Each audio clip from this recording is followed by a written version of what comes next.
the prices.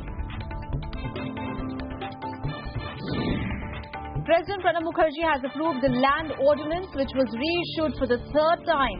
Opposition continues to voice protest. External Affairs Minister Sushma Swaraj rules out resumption in Indo-Pak talks till Islamabad acts against terrorists like Lakhvi.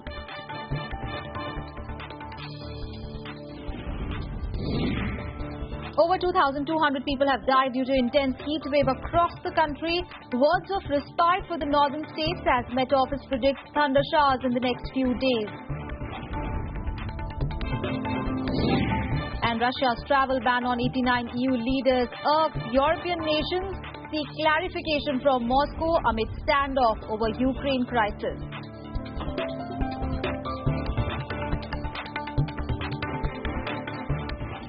A top story, the Prime Minister hosted his monthly Man Ki Baat on All India Radio on Sunday. In his speech, the Prime Minister spoke about one rank, one pension scheme for defence personnel, and he also had some advice for the students. Prime Minister Narendra Modi reiterated on Sunday that his government was committed to implementing the one rank, one pension scheme for ex-servicemen, but he sought time to resolve the complexities involved. The Prime Minister said this in his monthly Man Ki Baat radio address. He gave an assurance that various departments were working to resolve the complexities involved, as it was not a simple matter. One rank one pension क्या ये सच्चाई नहीं है कि 40 साल से सवाल उलझा हुआ है? क्या ये सच्चाई नहीं है कि इसके पूर्व की सभी सरकारों ने इसकी बातें की, किया कुछ नहीं? मैं आपको विश्वास दिलाता हूं, मैंने निवृत्त सेना के जवानों के बीच में वादा किया है कि मेरी सरकार वन रैंक वन पेंशन लागू करेगी। हम जिम्मेवारी से हटते नहीं हैं और सरकार बनने के बाद भिन्न-भिन्न विभाग इस पर काम भी कर रहे हैं।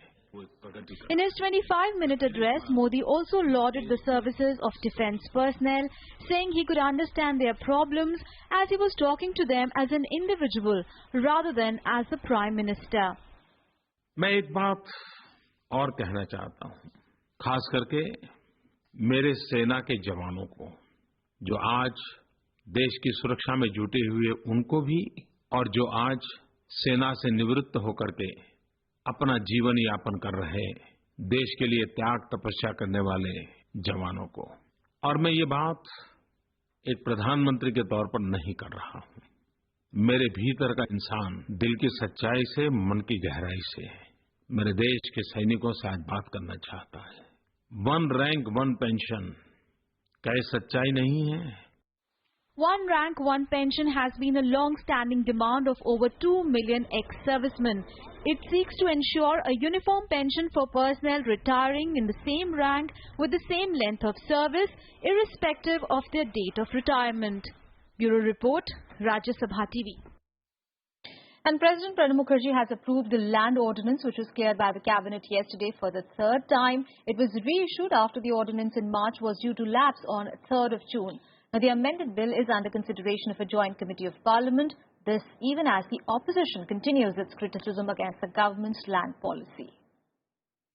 The controversial land ordinance was repromulgated for the third time on Sunday. President Pranab Mukherjee gave his assent despite opposition protests over the proposed bill. On Saturday, the cabinet had decided to repromulgate the ordinance, insisting it was necessary for maintaining continuity and providing a framework to compensate people whose land is acquired. The ordinance will now have to be laid before both houses of parliament. During the budget session, the government failed to convert the proposed land acquisition bill into a law. And going by the opposition's stand, it will not be an easy task in the next session either. Why is the ordinance being promulgated for the third time when the JPC is actually seized of the matter and has to report to the parliament before the next monsoon session? Therefore, there is a huge disconnect between what is being said and what is actually being done. We are 100% with farmers. This bill is very, very bad. And Trinamool, we are happy to say, have been the most consistent on this issue. We haven't done flip-flop. So our stance is unchanged. 100% no to this land bill. हम इस land bill के पक्ष में नहीं है, हम हटबाजी के विपक्ष में नहीं है। कोई सरकार तानाशाही तरीके से गरीबों की जमीन को लेना चाहे, ये समाजवादी पार्टी कभी स्वीकार नहीं करेगी। Despite facing criticism from some of its southern allies, BJP continues to defend the proposed land bill as key for development. This land bill in the interest of the development of the country. This bill has been taken it up. The land ordinance was issued for the first time in December last year to amend the law passed in 2013. The government had prorogued Rajya Sabha during the budget session to reissue it in March this year. The tabled bill was passed with 10 amendments in Lok Sabha, but the government has not taken it to the Rajya Sabha, where it lacks numbers to pass it. Bureau Report, Rajya Sabha TV. And an External Affairs Minister Sushma Swaraj has once again asked Pakistan to take action against 26/11 attack masterminds to allow resumption of Indo-Pak talks. Now, speaking on her ministry's performance in the first year in office, she said that both the nations have helped each other despite diplomatic standoffs. She also praised Prime Minister's foreign visits to boost India's diplomatic reach in over 100 countries. External Affairs Minister Sushma Swaraj addressed a press conference on Sunday on her ministry's performance in the last 1 year. Despite Prime Minister's diplomatic overreach, questions were raised on the status of India-Pakistan relations and its future. Reiterating the government's stand, the minister said resumption of dialogue between the two will be possible when Pakistan takes action against terror perpetrators. However, she also lauded the efforts by both Pakistan and India during some of the disasters and terror attacks in recent times. हमने पहले ही दिन 3 सिद्धांत तय कर दिए थे वार्ता के लिए। पहला, हम हर मसले को शांतिपूर्ण वार्ता से सुलझाने के लिए तैयार हैं, ये पहला सिद्धांत। दूसरा, लेकिन वार्ता केवल 2 देशों के बीच में होगी, हमारे और पाकिस्तान के बीच में। ना कोई तीसरा देश मध्यस्थता करेगा, ना कोई तीसरा तत्व पार्टी बनेगा।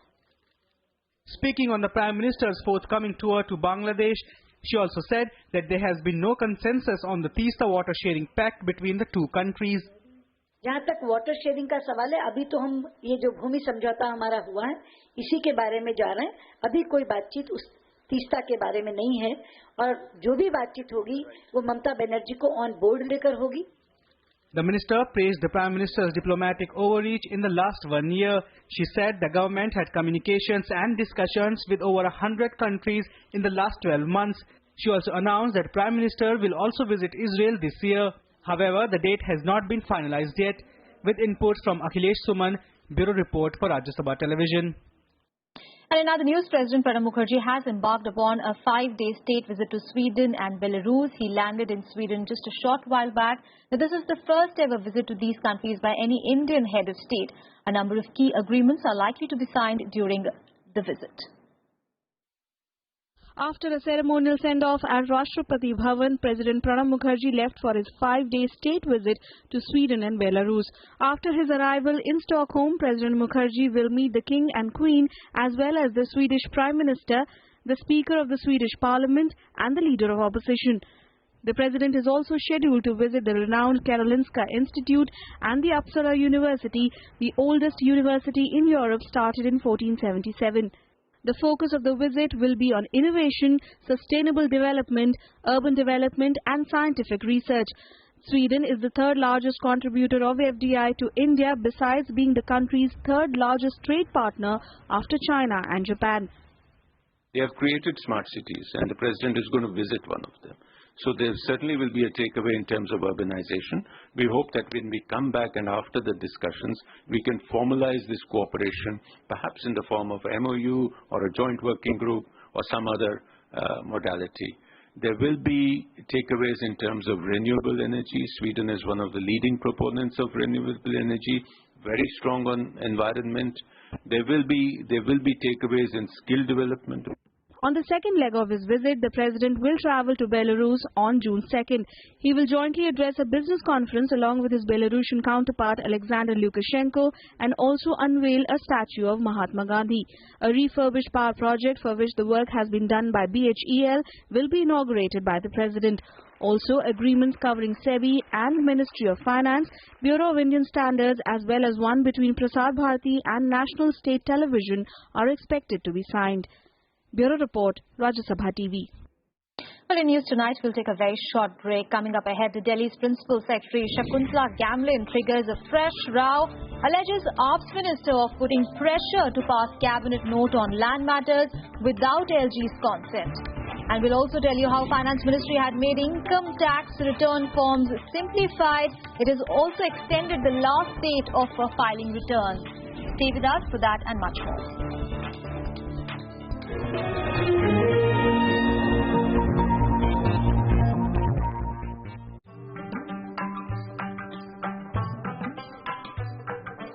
Tradition dating back centuries.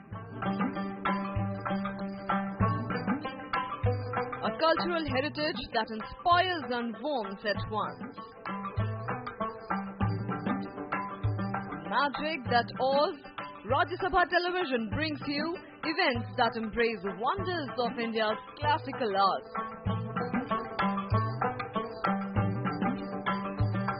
Conversations with the biggest names in the culture and music. Rajya Sabha Television, democracy at work.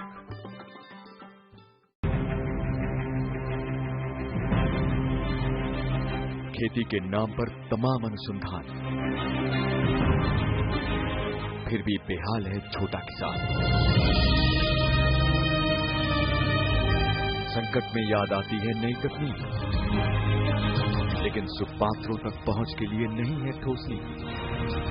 प्रयोगशाला से खेत के बीच बरकरार है दूरियां। खेती और तकनीक की जमीनी हकीकत पर देखिए हमारी स्पेशल रिपोर्ट, सिर्फ राज्य सभा टीवी पर।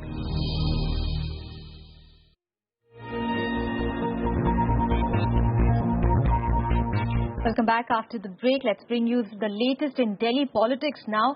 Well, amid a raging power tussle between the Delhi government and the Lieutenant Governor Najib Jung, Principal Secretary Shakuntala Gamlin has now accused Industries Minister Satyendra Jain of pressurizing her to prepare a cabinet note without the LG's permission. Now, this note reportedly seeks to ensure conversion of industrial plots into freehold. However, the minister has rejected her charges. Delhi's Principal Secretary Shakuntala Gamlin has written a letter to Lieutenant Governor Najib Jung accusing Industries and Health Minister Satyendra Jain of trying to prepare a note without LG's consent. She has alleged that the minister wants to ensure conversion of leasehold industrial plots into freehold.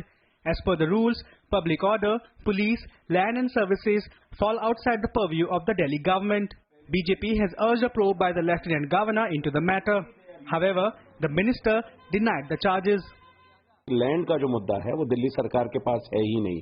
आप लगातार इस तरह से दबाव बना करके officers को आपकी मंशा क्या है ये समझ में नहीं आता, क्योंकि ये जो मसला है वो या तो लेफ्टिनेंट गवर्नर करेंगे या दिल्ली डेवलपमेंट अथॉरिटी करेगी। आप इस तरह के कैबिनेट नोट बना करके किसको लाभ पहुंचाना चाहते हैं, इसका स्पष्टीकरण आपको निश्चित रूप से करना चाहिए। अगर अपने ऑफिसर्स को कोई काम कहा जाता है तो काम को दबाव कहा जाता है। हमने कहा था कि दिल्ली की जितने भी इंडस्ट्रियल एरियाज हैं, खासतौर से बवाना, भोरगढ़, नरेला, उसको स्टडी करके प्रपोजल सबमिट किया जाए कि इनको फ्री होल्ड कैसे किया जा सकता है। Gamlin was at the center of controversy when there was a huge row between Lieutenant Governor Najib Jung and Chief Minister Arvind Kejriwal over her appointment as Acting Chief Secretary. The Aam Aadmi Party government had accused Gamlin of favouring discoms with huge loans. The government questioned LG's authority on the appointment of bureaucrats. In a direct face-off with the Lieutenant Governor, the Aam Aadmi Party government has moved court against centre's notification over LG's power as an administrator in the national capital. Bureau Report for Rajya Sabha Television. Let's get you some weather update. Well, a slight drop in temperature has brought some much-needed relief to northern India. Now, this even as the intense heat wave continues to claim more lives elsewhere. The death toll has now crossed 2,200 mark.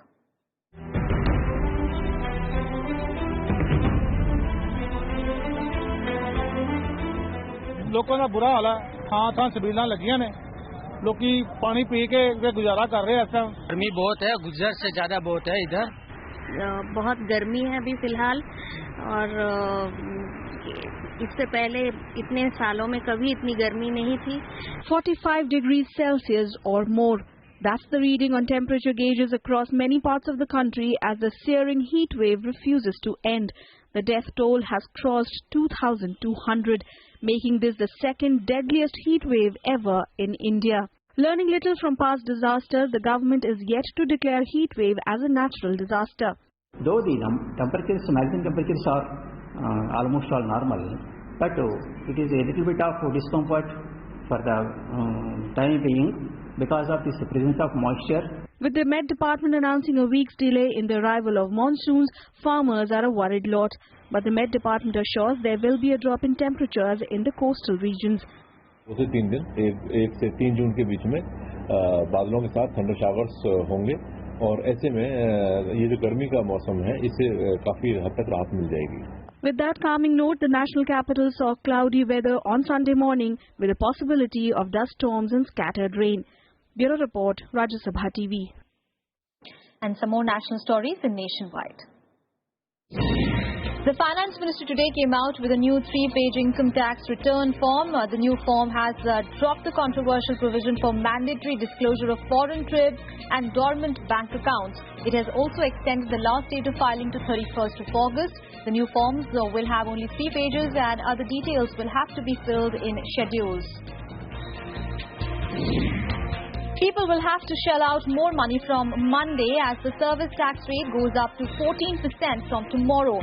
Finance Minister Arun Jaitley hiked the service tax in this year's budget. Now, some of the key services that will attract higher tax and hence become costlier are railways, airlines, banking, insurance, advertising, architecture, construction, credit cards, event management, and also tour operators. Uttarakhand Chief Minister Harish Rawat has ordered an inquiry into the alleged flood relief scam. He said that strict action would be initiated against those responsible. An RTI revealed a scam that during the 2013 Uttarakhand disaster, officials of the state government misused funds given for supervising relief efforts. A massive fire broke out at a building complex which houses the main office of the National Conference in Srinagar today. The office has been completely destroyed in the blaze. Now, 14 fire tenders were rushed to the spot to douse the flames. 4 employees of the fire department also sustained injuries during the operation.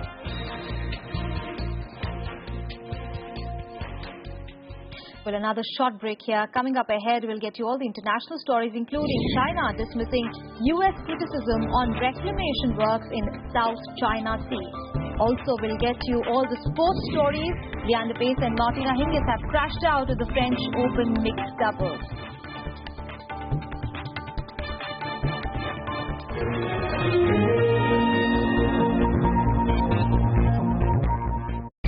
Hottest topics. If you can facilitate the opening up and the expansion of the international border trade, you can add to the economy. 370 धारा जो है वो जम्मू कश्मीर को मुल्क के साथ जोड़े रखती है. Candid confessions. The Congress has not been able to communicate. We have to revive our links with the masses. World-class healthcare is available to only a handful of people in this country. Causing controversies. A lot of leaders today think that they rule by divine right. Now, media has become manageable. Watch RSTV engage personalities to the point. Every Wednesday, 10 p.m. Thursday, 1:30 and 5:30 p.m.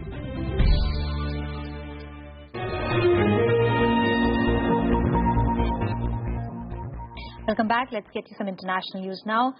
Well, Russia has imposed an entry ban on 89 European politicians and military leaders. Now, this decision has angered Europe and it is going to worsen its standoff with the West over Moscow's role in the Ukraine conflict. Several countries have also sought clarification from Russia on the ban. Russia has imposed an entry ban on 89 European politicians and military leaders. The list was compiled by the Russian Foreign Ministry and handed to a European Union delegation in Moscow this week. The European Union countries criticized the decision, calling for a clarification from Moscow. Ich sehe das wie Sie, dass die Medien heute voll sind von angeblichen Listen über Einreiseverbote. Ich kann nur sagen, mal abgesehen davon, dass ich das nicht für besonders klug halte, solche Einreiseverbote überhaupt auszusprechen, wäre das Mindeste gewesen. En förklaring från rysk sida och bett ambassadören att ge oss motiveringarna. Det vi har förstått är ju att det skulle vara någon slags respons på EUs lista, men den är transparent och framförallt så har vi motiverat varför. According to reports, the current Secretary General of the European Union Council in Brussels, Aukos Sapias, is on the list. He is due to take over as Foreign Affairs Advisor to German Chancellor Angela Merkel. Others reportedly include Britain's former Deputy Prime Minister Nick Clegg and former Belgian Premier Guy Verhofstadt. Reports say that most of those on the list are from countries that imposed sanctions on Russia after it annexed Crimea from Ukraine. The sanctions have been extended amid ongoing fighting between government troops and pro-Russian separatists in eastern Ukraine. Bureau report for Rajya Sabha television. And Beijing and Washington are on a collision course over China's plan to extend claim on South China Sea. And despite US's demands to scale back artificial islands in the area, China insists that it was using land reclamations to fulfill international responsibilities such as environmental protection. Both US and Japan have issued warnings to China to stop the activity on the disputed waters of South China Sea. Tensions persist between Beijing and Washington over China's claims on the disputed waters of South China Sea. China has rejected US demands to stop intensifying reclamation works in the area, saying that it was well within its right to exercise its sovereignty. It went on to say that it may set up an ADIZ, an Air Defense Identification Zone, in the disputed region. 关于防空识别区的问题，中国政府和军队 从没有说过即将划设南海防空识别区，要不要划设防空识别区，取决于我们对空中安全是否受到威胁和威胁的程度。 The statement comes after US demanded an immediate end to all reclamation works by claimants. It specifically hit out at Beijing being out of step with international norms with its behavior in disputed waters. China's claim of extended sovereignty is also upsetting its neighbors, the Philippines, Taiwan, Vietnam and Japan. After US and Japan, Vietnam also raised concerns over China's activity. Tuy nhiên nếu việc đó xảy ra trong thực tế thì đó sẽ là một tín hiệu rất xấu cho cái tình hình trên Biển Đông vốn là đã đang phức tạp. There should be no mistake. The United States will fly, sail, and operate wherever international law allows, as U.S. forces do all over the world. America, alongside its allies and partners in the regional architecture, will not be deterred from exercising these rights, the rights of all nations. 安全保障の課題は一人で消えてなくなることはありません。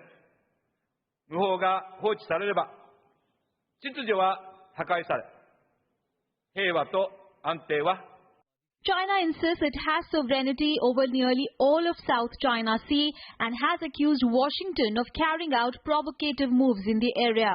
The US is considering flying surveillance missions closer than it has before over the islands, as well as sailing US warships within miles of them as part of the new, more robust military posture in the area.